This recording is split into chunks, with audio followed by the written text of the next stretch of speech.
just plug something in? Because we're getting a buzz. I think it was the guy in the blue coat back there.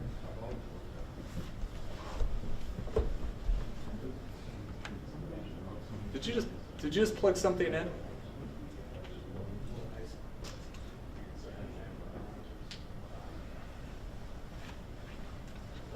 We got a buzz the second you plugged in. Oh. It's gone now.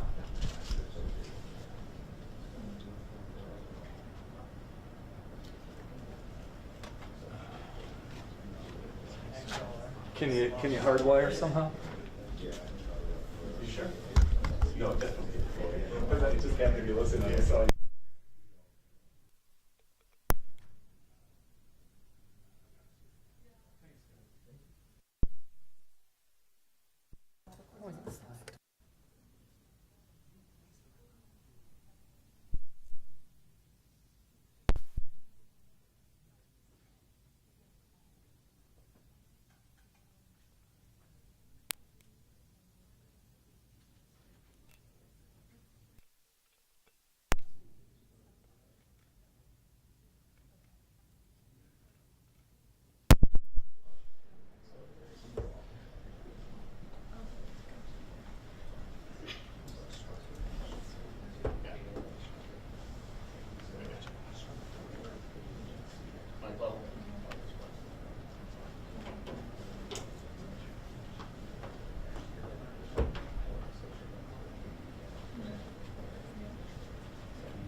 So I see it's for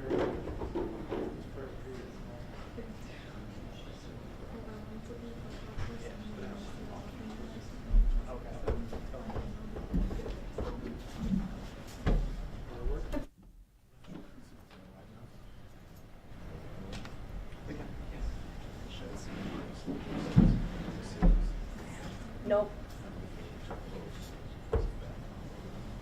It's okay, I'm just getting prepared. So these three guys are here with the location that we're at, getting everything set up. Anybody still on the speaker list? Those are the guys that helped set up. Those are general. There's a stack over there. There's a stack Oh, right okay. here. There's some back. Okay.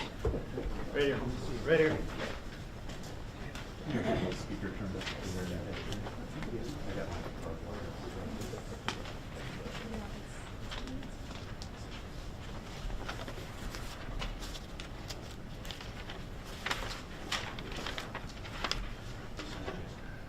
Yeah.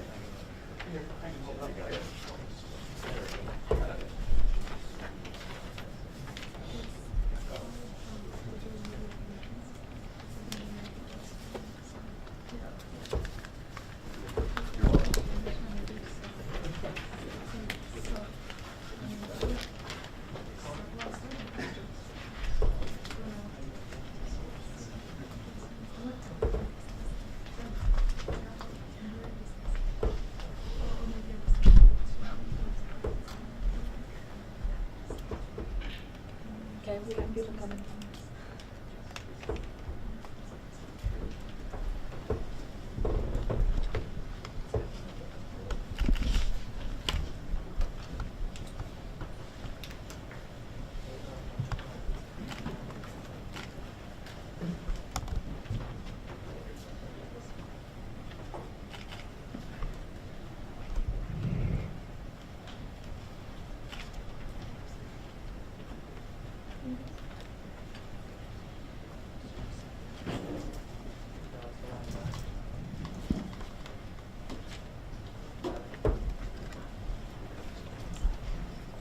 Thank you for joining us. Today, everyone is a Spartan.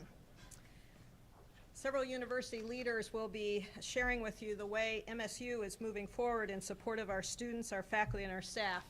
And our leadership teams have been meeting daily and will continue to do so as we continue to work through the challenges and lower the hurdles that our community faces.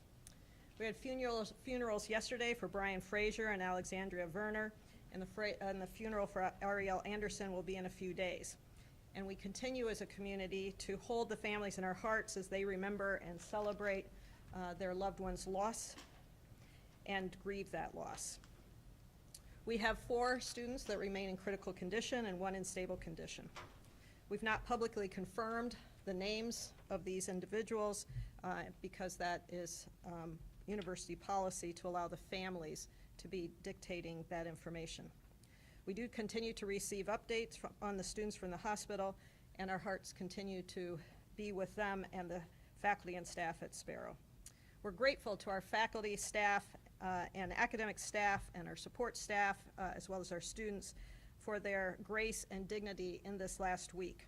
We're also very grateful for the overwhelming support that is poured around from around the country, the state, around the U.S. We have alumni wanting to help us that are from far and near, and they've been donating to our Spartan Strong Fund, which has raised over $250,000 with about 2,000 students donating in just a few days. The university has arranged to cover for funeral costs as well as the hospital bills for the injured students. The Spartan Strong Fund has been created to provide support for the continuing needs of the individuals most critically impacted. The fund will also be used for students, faculty, and staff counseling and campus safety enhancements. So on behalf of the university, I thank you for the generosity by so many. Speaking of generosity, today is an unbelievable event that's happening across our campus that is organized by one of our graduate students, Emily Dahman. It's called Spartan Sunday. She's organized volunteers to hand out gift cards and food and flowers, and I also saw Tide and blankets, and there are a lot of dogs out there. We are so proud of her and the spirit of our Spartans who are showing care for each other in little and big ways. You'll also hear today about the counseling efforts that have been progressive and the trainings that we have provided to our faculty as they re-engage with our students in the classroom, as well as the thousands of support staff employees who have had critical roles in every corner of the university and are essential to our collective success. Our students and coaches, student athletes and coaches discussed how they might approach their scheduled athletic events, and with courage and empathy, they made the decision to fully engage in several athletic events, including women's and men's basketball yesterday in East Lansing and Ann Arbor, and hockey and other competitions that took place outside of Michigan. In each case, the Spartan community has been embraced by our host solidarity, and that heartfelt humanity is one that we must not just cherish, but we must foster. Our team and our Spartan Nation won because we were together and took the next best step in camaraderie as a human team. We've also come together around the arts with images and chalk and other medium all across our campus, one of which read, "May love be what you remember most." We have nearly 50,000 students in MSU, and they may need 50,000 different approaches and ways to support them. Same is true for our 15,000 faculty and staff. Our campus is here in East Lansing, it's in Grand Rapids, it's in Flint, it's in Detroit, and through Extension and our health sciences, we have practices across, touches across all 83 counties of Michigan. And we have over 500,000 alumni around the world. And for all of us, grief is a profoundly personal thing, and we know that healing will not be swift, so our work must be to enable the academic options, the athletic and club sporting events for teams, gathering for fans, venues for the arts, activities for those who are in our community, and in so doing, we will create a compass point to our true north, even as the individual maps, even as our individuals map out their next best steps. We all share in grief and loss, and we know that we must replace the chaos of last Monday with the possibility for change in our world through compassion for all, collaboration, and educational continuity. I will introduce our interim provost, Thomas Yaitzko, and then hear from the remainder of our speakers. And so I want to just once again, in closing, thank every member of our first responders, our media, our leadership team, our tremendous students, faculty, staff, alumni, our board of trustees, and community members. Everyone continues to work through their own process and is contributing in their own way, whether a good thought sent upward or the delivery of cookies and comfort food to residences and dorms. We're a community that is strong, not as a reaction, but as a statement of purpose and principle. Spartan strong is who we are, and Spartans cry, and Spartans hug, and Spartans' hearts are broken, but not our Spartan will. And we will grieve, and we will mend. And today, we reclaim our campus and our lives on behalf of our Spartan community. Today, everyone is a Spartan. Provost Yates, go.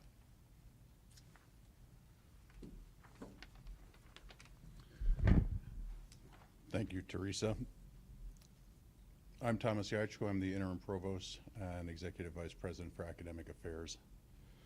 Let me begin by thanking President Woodruff for her leadership as well as her guidance in these matters, and add to that also my sincere thanks to the first responders. Leadership of faculty and students and academic leadership in the form of the deans, and also especially staff who have come together and helped us in this circumstance. One of the things that's important for us at this point in time is to recognize that coming back together is something that will help us. We're a community that was shaped around the interests of discovery and learning, and it is as a community that we will heal. We know that everybody heals at their own pace and in their own manner, and so getting it exactly right will not be possible, but we will do the best we can in support of each other. It's important also, and this is recognized by experts, that coming back into spaces that are familiar, interacting with people who are familiar, is helpful in the process of healing and grieving.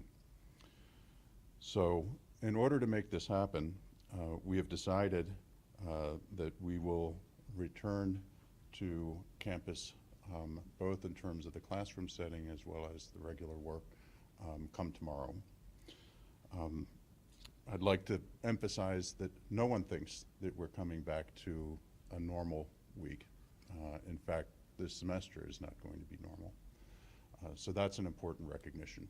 And we've worked with academic leadership, we've worked with faculty leadership, and we've worked with student leadership to try to imagine and envision what will be needed and what might make this return possible and helpful. With respect to instructors, we've made it clear, and this was also again with their input, that what was our syllabus coming into this term is not what is going to be the syllabus coming out of it. And it should actually take an active step and a recognition to take a step back to see this semester is not what anyone could have ever imagined, and to reassess what are the learning outcomes of individual courses. So what are the assignments for this week? In particular, we have asked that there be no heavy lifts. There be no attempts at making up for lost time or scrambling and doubling down for the rest of the semester.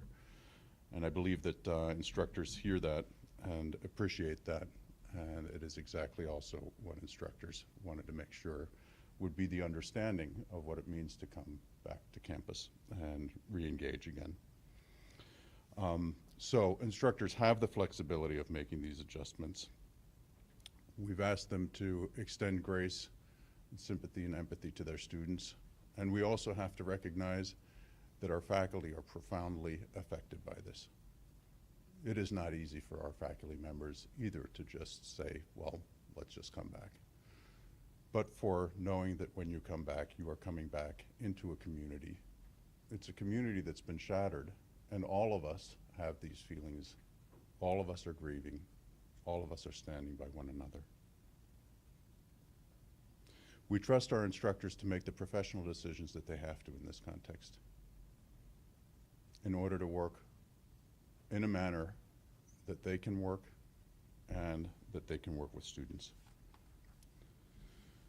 with students, and we've also talked extensively with students about their needs, their fears, their hopes, their desire for healing. It's important that students also recognize that they will be healing in different manners, they're grieving in different manners. The timelines in which you can process some of these things are different for everyone. And things also go in cycles. You might be at a different phase or stage from the person sitting next to you. And so students also must extend themselves some grace and empathy, must adjust their expectations of what they think they might get out of the semester. We hope that students will be able to manage. We hope that they come into the community, that they rely on each other, that they rely on faculty, that they also rely on our staff, all of whom are members of this community. There are many individual student accommodations that we hope will be available, and we'll need to sort through that and see what exactly where we are and how we move forward. Some of the specific accommodations that we've been able to do centrally are that the no credit option for courses will be extended through the end of the semester and will be expanded to include all undergraduate classes. I don't want any student to have to make a decision now or under any deadline, but let the semester play out, come back, try to heal, and then make that academic decision of whether the course should be credit or no credit or a regular graded course at the end of the semester. For extenuating circumstances where students really struggle and they are not able to make it, we have advisors ready to work with them to find what is the best path and what does that entail. Similarly, for extending circumstances for faculty, we make sure that they can work with their department chairs or school directors as well as their deans in support of finding what they need. There's a lot of resources available on campus, some of which will be talked about a little bit more. I'm exceptionally proud of how many resources we've been able to put together of very high quality and the dedication of all the staff and people involved in these spaces. For our employees and faculty, we have the Employees Assistance Program, and for students, we have the Counseling and Psychiatric Services. We put a webinar, had a live webinar that's been recorded and is available for faculty. We had this on Friday with two renowned experts around teaching in a trauma-informed way, especially on the first day back. That's available to faculty members. We had over 1,000 faculty members were there for the live presentation of it, and it's been downloaded many times after that. We have resources around what to say to students after a crisis, how to have discussions. There's no expectations that our faculty members will be mental health practitioners in these settings, but they will be empathetic, and each of them with their classes will figure out what are the best ways forward. We have resources that address how to change the syllabus and how to change expectations midterm, how to make allowances for that. And we have additional FAQs around support and emergency. The last thing I'd like to mention is we've had the two instances were in the MSU Union, which is at the heart of our student life, and in Berkey Hall, which is one of our largest classrooms buildings. We will not be using either of these buildings for classroom instruction for the remainder of the semester.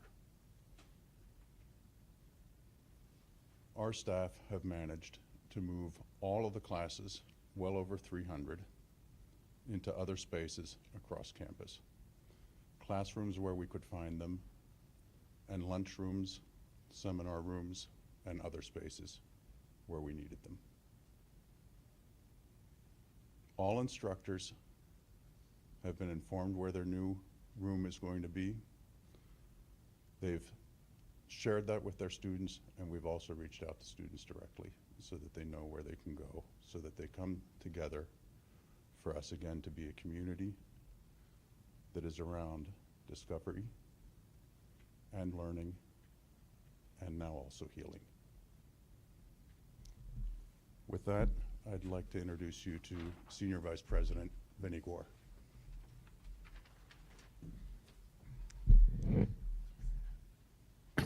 Good afternoon. My name is Vinnie Gore. I serve the university as the Senior Vice President for Student Life and Engagement. We're a unit of over 1,000 full-time staff and another 5,000 part-time student staff. I want to first thank everyone who's up here for all of their leadership, because what you see is a community coming together, Spartan Nation coming together, and how much we appreciate both locally, regionally, nationally, and internationally, the outpouring of love and togetherness.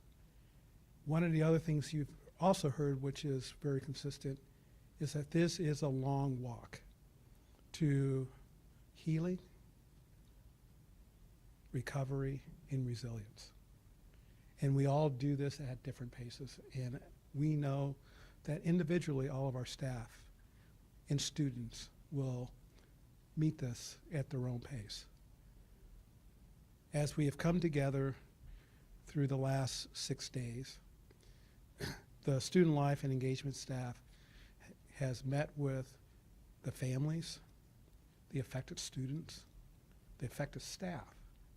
Because when we think about this, it's not just the 8 students that were impacted, but there are concentric circles because there are friends, there are neighbors, there are roommates, there are team members, there are coworkers, all of the people who need our love.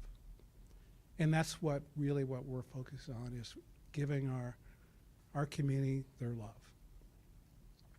So as we bring people back on to campus, both living in the residence halls or eating and dining, or with the fraternity, sorority, life community, or living off campus, we're reaching out collaboratively across the institution to provide the support and assistance.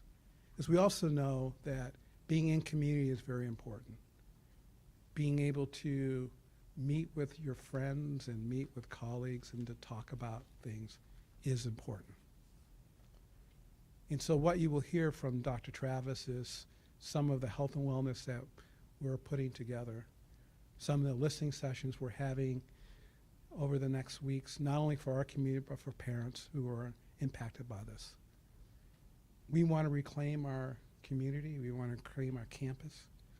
We want to reclaim what is uniquely Spartan spirit and who we are. There are 500,000 alumni who grieve along with us, and we thank you for your well wishes. So I appreciate everyone that's here, and I appreciate everyone who's been helpful and thankful for us and who have given us their well wishes.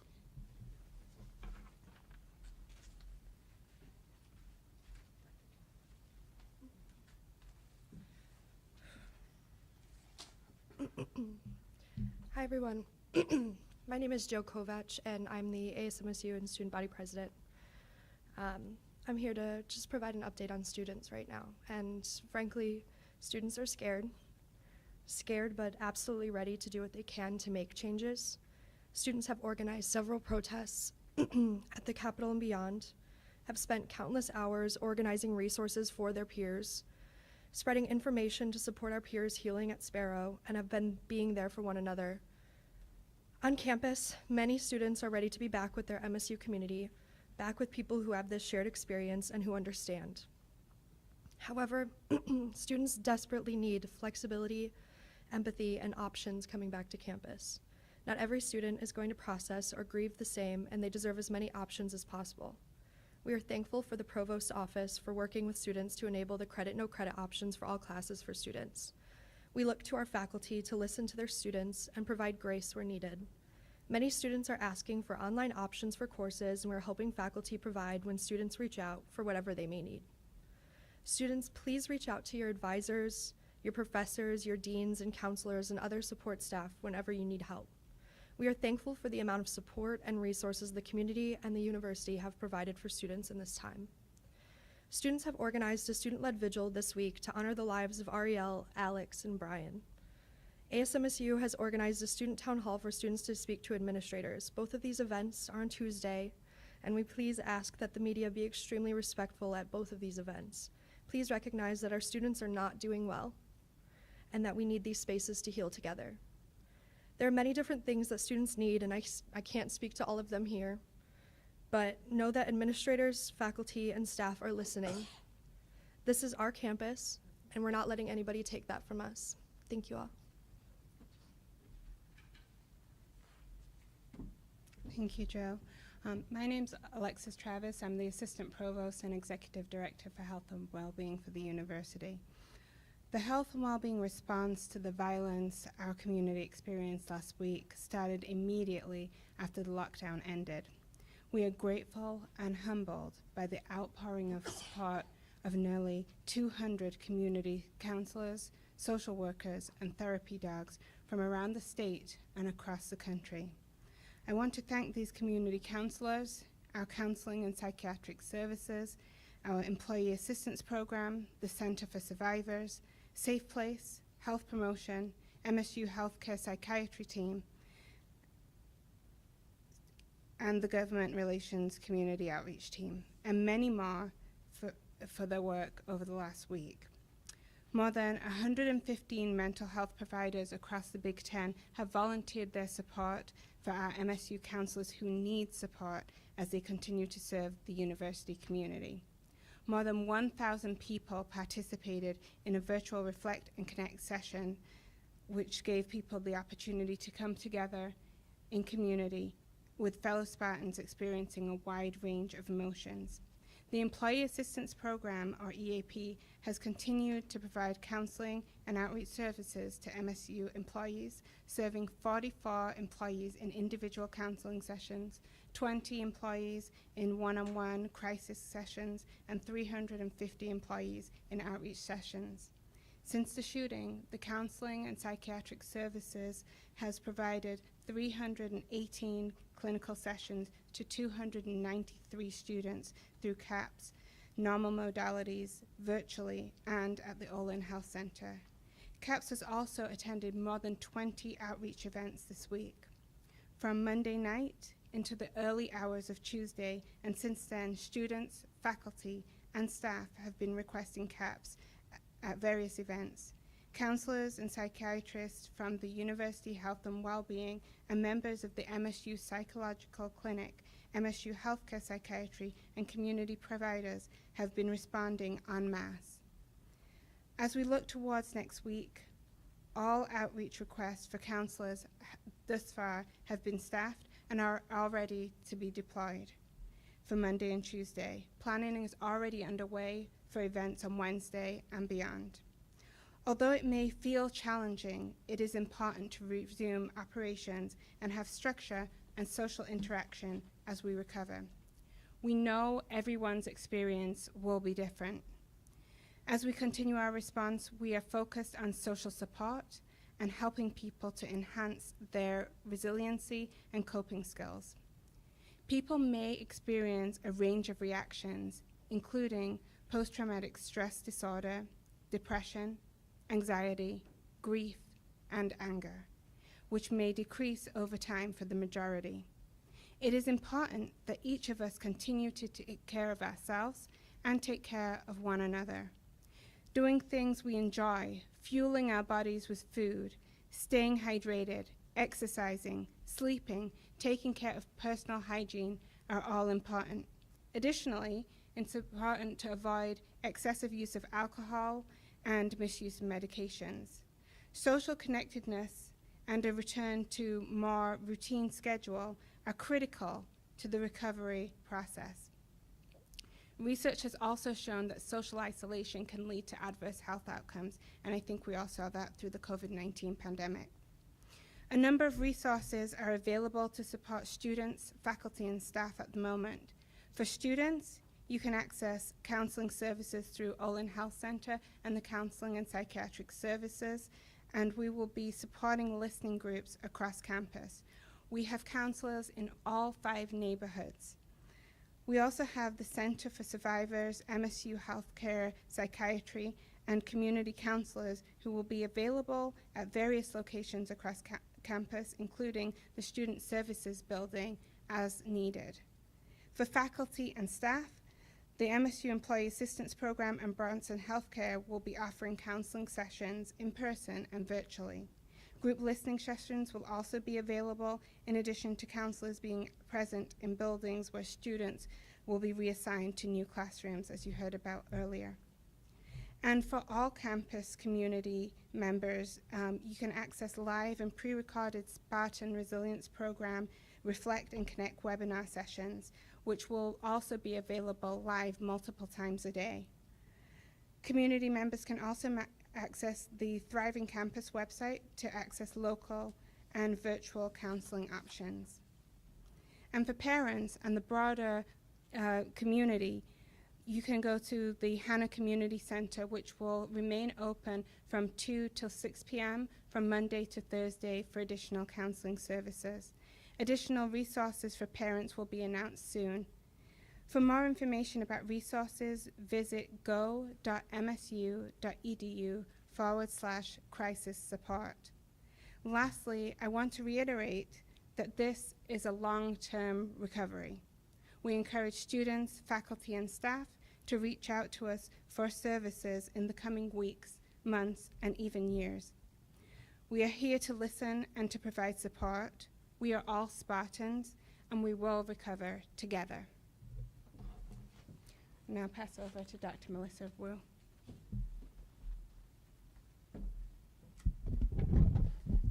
Thank you, Dr. Travis.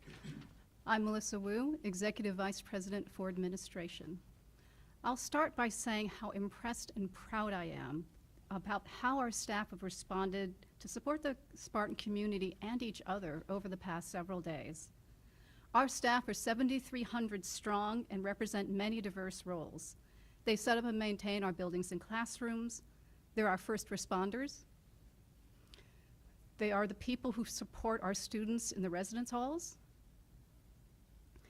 They are the people who staff our clinics. They are people who make sure that our technology continues to work, and many, many other roles that are critical to keep our university running. Since Tuesday, our teams have been on campus assessing what needs to be ready for the return of our students and resuming classes tomorrow. From classroom technology to the appropriate amount of classroom seating, the relocated classrooms are ready. However, as Interim Provost Yaitzko mentioned, we've utilized every space we possibly can. So we are asking for grace for our instructors who may be teaching in unfamiliar classrooms with unfamiliar equipment. And of course, as we know that Wi-Fi is as important as water and air to our students, our campus Wi-Fi has been tested and is going to be ready for increased utilization. Overall, our teams will be standing by, and they're ready to support our students tomorrow and welcome them back. Thank you so much to the many MSU employees that have been working nonstop since Monday night. You are amazing. You are strong. You've put a great deal of work in support of operations that are absolutely critical to ensuring that our students and community are supported.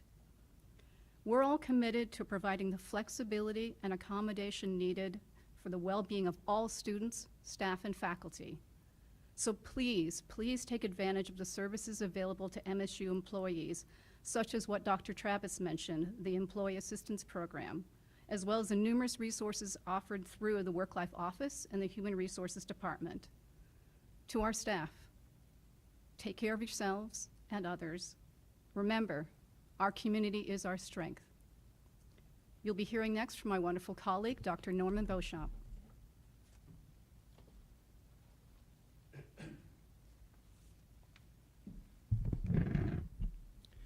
Thank you. My name is Norm Beauchamp. I'm the Executive Vice President for Health Sciences here at Michigan State University. In that role, I guide the 2 medical schools, the nursing school, and the clinical practice.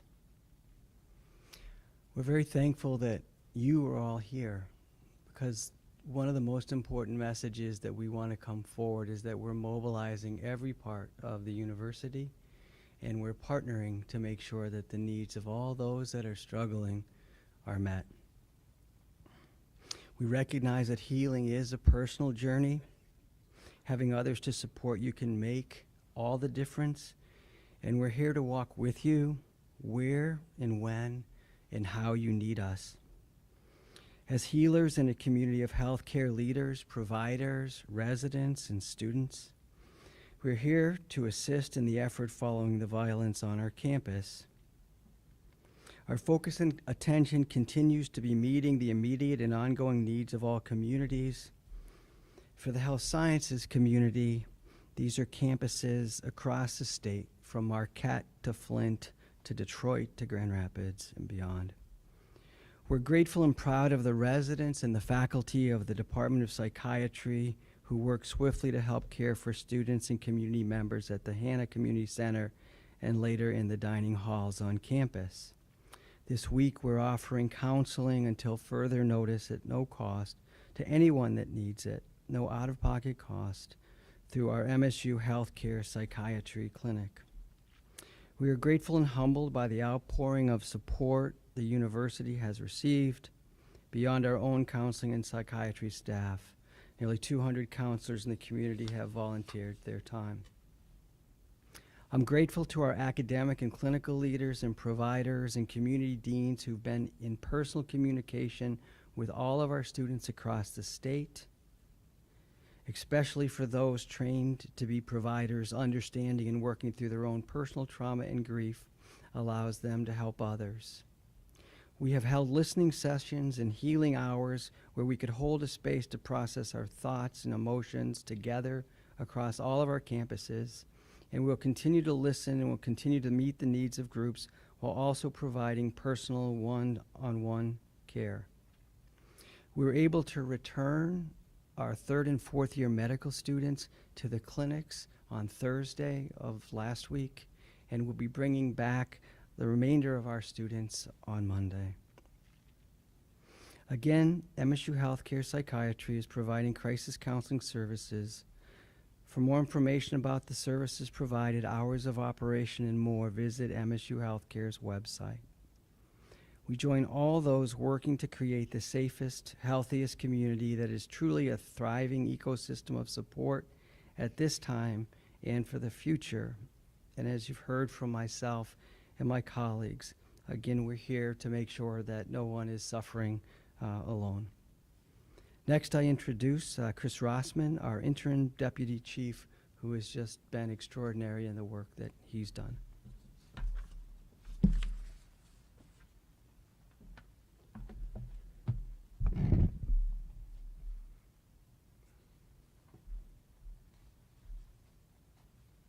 I apologize.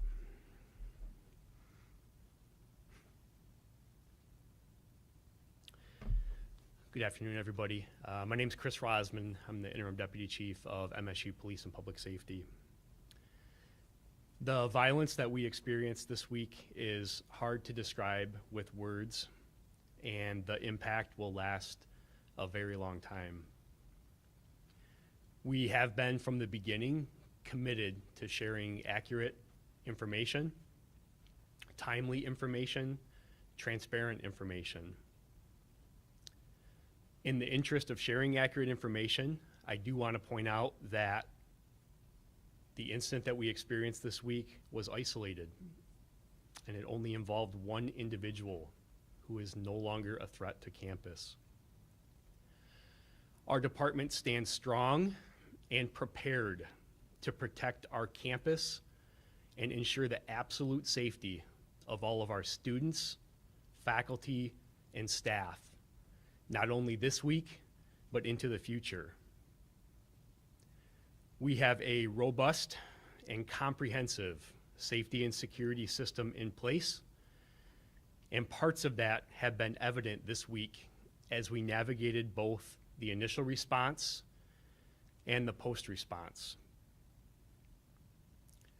We know that there's always room to improve, and we have already begun conversations looking at comprehensive, long-term solutions to further improve safety on campus. There are many things that we are considering, and that includes building ingress, egress, access control, doors, physical security, just to name a few.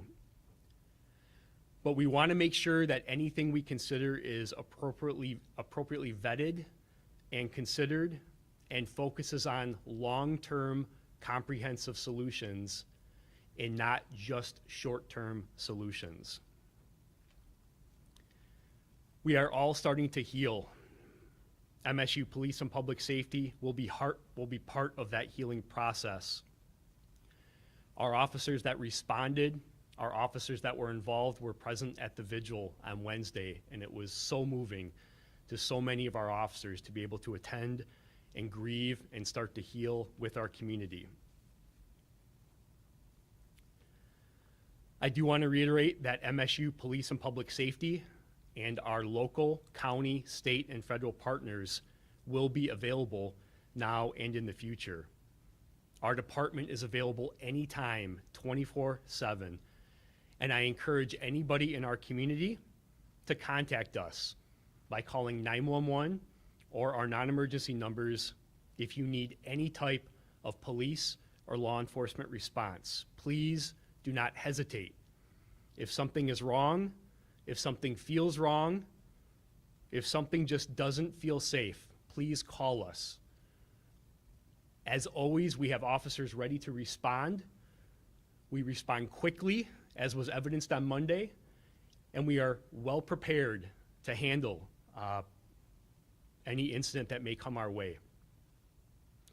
So in closing, we stand together with our community. We are committed to doing what we can to provide reassurance and support and safety to our community. We are in this together. Thank you.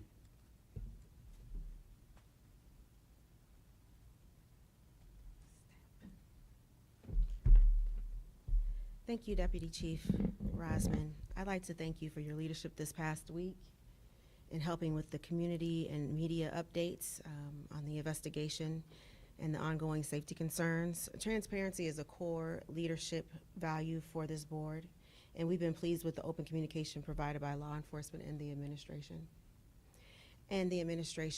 The folks who have spoken before me are an embodiment of the old adage, blessed are the flexible, for they will not be bent out of shape. They have led with a dignity and a poise and a thoughtful decision-making process that should be commended and will be commended by the board. As many have said today, we're doing our best. Please know we're doing our best. We'll make many mistakes. Most of us have not been in this situation before. We do have one person, Christina Brogdon, Dr. Christina Brogdon, who was also at Virginia Tech when they had the same kind of tragedy befall their community. And so she's been given a lot of guidance. I'm appreciative of her, but we're really going through this together, hand in hand. And so for the next weeks and months ahead, please give us grace. We know this won't be easy. We promise to lead with grace and empathy and to take care of our Spartan community together. We continue to support the families of those who lost their lives and those students, families, doctors, and nurses who are at Sparrow working for their recovery of the students who were wounded. We honor and serve our campus community. We honor you. We honor you. You have shown up in ways that are remarkably helpful, thoughtful, and potent. Today's events are, I think, a needed balm for students as they come together and help each other to return collectively to campus. As Joe mentioned earlier, people grieve and react to trauma in different ways. We need to be flexible. Some will be in shock, others will be angry, disillusioned. What's needed for all our students and our employees, alumni, and those connected with them is consistent, caring support for one another. This will be true in our return to classes, labs, events, and all other settings the Spartan experience is actualized. So I want to give a special thanks to Dr. Stephanie Anthony and Dr. Karen Kelly Blake and Dr. Katie Birdsall for their leadership. There's going to be modifications and accommodations made for students who need to come back in their own ways. There is no right way, there is no one way, and the diversity of needs on our campus has actually been the strength of MSU and will continue to be attended to as we go back to campus. And I appreciate the leadership of the Academic Governance Committee and Dr. Yaitzko in making sure that every Spartan is made to feel like they are welcomed on their own time and their own pace, on their own terms. I want to also specifically thank those who reached out to me about my daughter and reached out to my daughter to make sure that she's okay. Old mentors have come to lend support to her. I just appreciate you wrapping your arms around her. I don't know. A lot of reporters have called to ask if she'll go back to class. I don't know what she'll do. We take it day by day. She'll be with me and the family in Detroit today, and we'll see how she feels tomorrow. Again, I'm just grateful that she's at a place that recognizes that everyone is a human being going through their own human experience through this tragedy, and that she'll be supported in her decision. Our MSU board is working closely with the administration on needed supports in real time, and we're discussing changes to our priorities, right? There's new priorities, so we will factor in unanticipated new needs in the coming months and during the university budget process this spring. But right now, we're more focused on the task at hand. We're making sure our students and employees feel safe in returning to our beautiful campus. It's a balance, providing safety measures while also trying to make sure that we don't diminish the freedoms that we've all been accustomed to having. It's a balance of priorities, and we'll strive to achieve in concert with MSU's leadership team as we move forward, taking it day by day. Our heads are bowed but not broken. Our spirit has been shaken. We've cried through the night, but joy comes in the morning. And tomorrow morning, we'll focus on love and togetherness. And we'll take that day and the next day and the next day as it comes, making sure that we are all together, supporting one another, loving one another, and leaning on one another. Thank you so much to the media who've been a partner in this, to making sure that everyone is well informed. And I thank you for your compassion. Many of you have been well and above what you would normally expect in terms of diligence and persistence, with a humility and a love and compassion that is so necessary at this time. And I just appreciate you. I'm going to turn this over to Emily Garant so that she can open it up for questions. I'm going to stand over here, actually, but I'm going to help facilitate questions, and we'll have the folks go to the podium then to do the answers. So, do we have any? We'll start right here. Can you identify yourself? Yeah, BJ Fife for the State News. So it's being recommended that professors grant accommodations to students syllabus-wise, but we hear a lot of students that do not feel safe to go into classrooms. Are professors being at all asked to provide hybrid options or attendance leniency for students who don't feel safe being in person? Yeah, thanks for that question. So the syllabus the syllabus accommodations are around things like deadlines, midterm exams, learning outcomes, and these type of things. The accommodations you're talking about right now are also available. On a case-by-case basis, individuals should be reaching out to their instructors. Some courses lend themselves to that type of option, some do not. And so it'll all depend on these instances. But all faculty have been asked and instructed to make sure that they will engage with their students around these type of questions, and that they engage in a manner that is empathetic and appropriate for the circumstances. Thank you for having this briefing. Two questions. First, I think it would be for the chief, but if anyone else wants to check with the chief. Talked about safety for the community. Obviously, don't jeopardizing those safety plans and anything that is meant to be, not seen but present. But can you just, for families out there who are wondering, what can you tell them tangibly? What changes have been made to make this safer campus for tomorrow? Yeah, I appreciate the question. It's about, safety moving forward and how to ensure the safety on campus. And you know what, to be honest, we haven't made a lot of changes, okay? We're aware. We feel that we have a robust response in place, a robust system in place, that we are adequately prepared to respond to any needs on this campus. Now, with that being said, there may be an increased visible presence on campus this week of law enforcement with some of our partners as well, providing an extra visible presence because we have listened to our community and we know that some people just want to see extra police as well. So we will have that on campus. But there are so many things that go on every day, like you pointed out, that are both seen and unseen that we do to protect this campus. And all I can do is to look the students, to look the parents in the eye and tell them and to reassure them that we are absolutely committed to ensuring the overall safety on this campus now and in the future. And we will, if we need to change, we will change. But we have a very good system in place right now and we'll continue to move forward. Professor Marco Diaz-Munoz, who says he was teaching at Berkeley Hall. 78 students shot, including Alexandria Berger and Mario Anderson.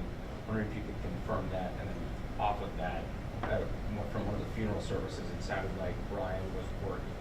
And if the bit about the classroom is true, that he would have been in the student union, can you tell us where he was working in that space?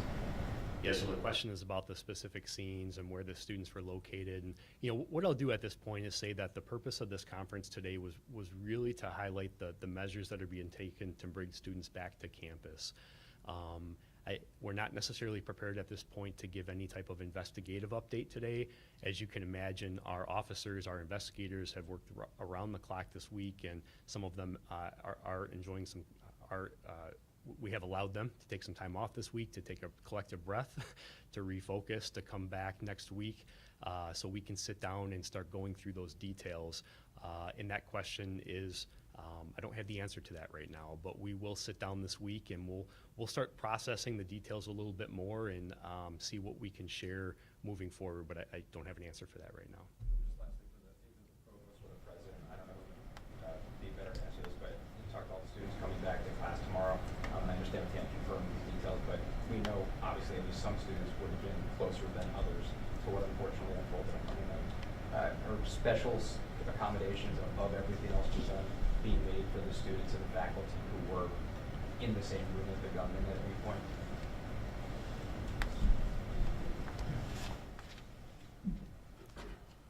The short answer on that is yes. We've identified all of the students that were directly impacted. We also know which ones were more largely impacted because of the areas they were in, the proximity, and I know that Alexis Travis and her team are also working specifically with those. I think Venny might be able to add a little bit more detail to that. Just to clarify on that, will those students be in class tomorrow? Will those classes resume tomorrow as well? That will be an individual decision with those students. Yeah, classes will resume. Yeah, the classes will resume. But the students will have to make their decision around that. Yeah, we do know that there were students in the classroom and students joining to the classroom, and there were students who were in the union at the time, and we have identified those particular students. And so we have a team that is going to be working directly with each one of those students for their various different needs, whatever that may be. And so, yeah, their class will meet, yes. Chief Butler, WILX. You've had the plan for the cameras in place after Brandon Santo witnessing the camera that would have seen him wasn't working on trying to get that, like the screening of it in place. Has that timeline moved up after this incident in case there's another one in a couple of years? Yeah, thanks, Cody. So the question's just about security cameras in general and kind of the comprehensive security system we're moving towards. And that is still in progress. What I will point out is we currently have thousands of cameras on campus that are currently operational. The change that you are speaking to, that we've been talking about for a while now, is those cameras becoming more integrated into a comprehensive security system that integrates access control and cameras together. So it's more on the back end. It's more how those feeds are pulled together and how that system is utilized. So that remains in progress. There's external consultants, there's contractors, and we are actively moving forward with that process, I'll say, to enhance our current system. But all of the cameras that we have in place are operational. We evidenced that on Monday with one of those cameras capturing the shooter.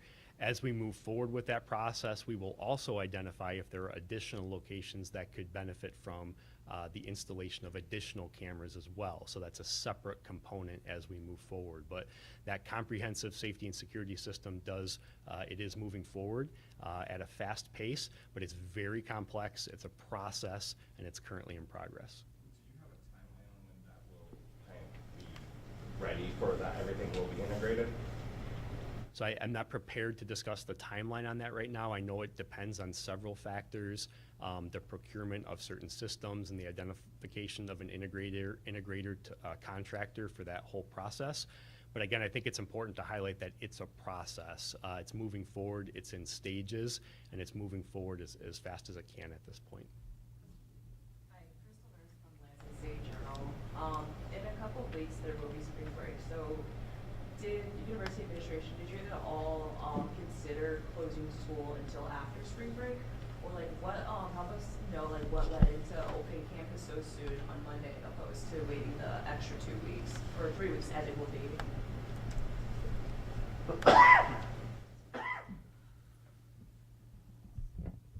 So I think we've tried to convey a little bit that us returning to courses and classes on Monday is not a resumption of normal operations. It is a coming together, and it is making adjustments and allowances for that. An alternative of staying closed for 2 weeks would have meant, if you include spring break then, that students would have been away after this in excess of 4 weeks in total. We know through mental health experts, and we know from others who've unfortunately walked in these shows before us, that coming back together as community is a very important thing for the healing of the community for many. There are some who will heal differently and who will feel differently about this, and any decision we make will not be the best for everyone. But we do hope that we have enough flexibility, and one of the most important things is that we have this opportunity to come back together again. So I hope that gives you a little bit of added context.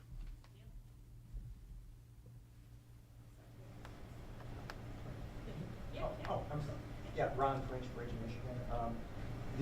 When you speak of MSU paying hospital bills, do you have clarity on whether that is before or after the spending down of GoFundMe accounts that several of the victims' families are set up?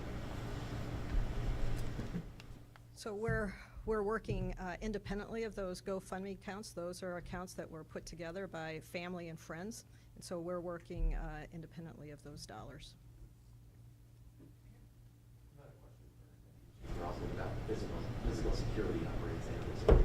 You mentioned you're considering potentially access control for the schools. Tell me a bit about those conversations, the comment potentially getting done with the abilities across campus. Just tell me a little more about that. So we currently have access control installed on every building on campus. So we have a system, a comprehensive access system in place that is able to lock, unlock buildings on time schedules and so forth. There's a lot of consideration that goes into those time schedules of those of the doors locking and unlocking. The culture of MSU, the culture of our university has been that this is an open university.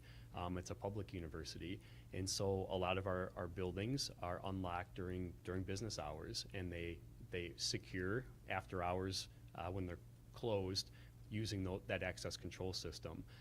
What I will highlight is that our residence halls, any building that is not open to the general public, especially where our students live and reside, has additional access control and requires multiple layers of security to get into those residential wings.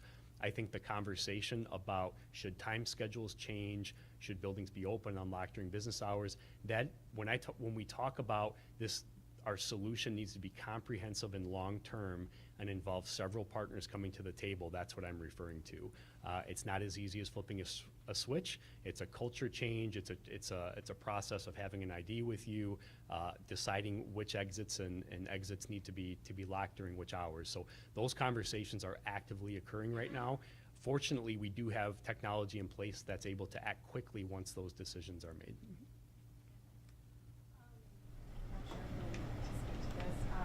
For students that find it just unbearable, impossible to come this semester or maybe this year or they can come back fall, is there any talk about how break for a semester or get some sort of tuition reimbursement to then come back, or put a pause or transfer? What are the avenues students have that just find this impossible? So thank you for that question. Yes, so if students feel that they do not want to come back, they can contact our Office of Student Support and Accountability, and there are mechanisms for them that we will wrap around to make sure that happens in a very easy and caring way. Any other questions? We'll wrap up here. Crystal?